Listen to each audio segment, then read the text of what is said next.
Welcome to episode 3, Focal to Bilateral Tonic-Clonic Seizures. This is the last episode of the focal seizures group. Next episode we'll be starting the generalized seizures group, but this is the last one for the focal seizures group. So let's start. So first, like always, we'll be going over the background information, then causes and symptoms, and then we'll end off with the avoidance and answer. So for background information, all right. This was important. So because the seizure type is basically saying that yeah, this problem is no longer focal. So basically a focal to bilateral tonic-clonic seizure starts in one specific area of the brain, just like any other focal seizure, but then it spreads to both hemispheres. When that happens, the seizure turns into a full body tonic-clonic seizure. So think of it like a small electrical fire that starts in one room of the house, and at first it's contained, right? But it spreads. Suddenly the whole house is involved, and that's when things become dangerous. People don't often People often don't realize this, but many tonic-clonic seizures actually act as a focal seizure. The difference is that the warning signs is called an aura, and it might be brief or it might be missed entirely. So it's important to recognize the seizure or the aura that like early. So what causes this type of seizure? So most often it's linked to focal epilepsy, where there's a specific brain area that's prone to misfiring. That area can be affected by past head trauma, brain malformations, tumors, infections, or stroke. Triggers are much familiar by now, but they matter even more here. So missing medication, severe sleep deprivation, alcohol withdrawal, uh, intense stress or illness can all lower the brain's threshold and allow the seizure to spread. Basically, if the brain is already unstable, triggers act as a pushing a domino. So once the first one falls, the rest can follow super duper fast. Then we have symptoms. So this seizure usually has two phases and they're exactly as dramatic as they sound.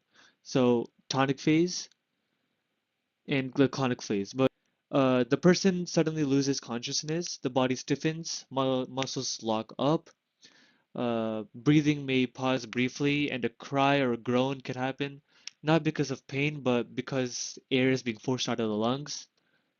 Uh, then comes the rhythmic jerking movements of the arms and legs. This phase usually lasts 1 to 3 minutes. But before all of this, some people experience an aura, a strange smell, tingling, fear, or visual distortion. Basically, the brain's version of a warning notification that didn't give you enough time to react. And after the seizure ends, there's something called the postictal phase. This can include confusion, exhaustion, muscle soreness, headaches, and emotional changes. Some people might feel like they ran a marathon and they don't remember what they're signing up for.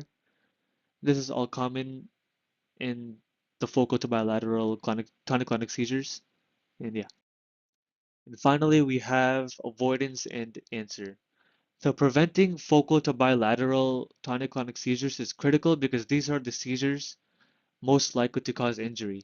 That means strict medication adherence, uh, avoiding triggers and regular follow-ups with a neurologist is extremely important. Uh, Now, if you witness one of these seizures, here is what actually helps. So first of all, lay the person on their side. Second, clear the area around them, cushion their head, and time the seizure.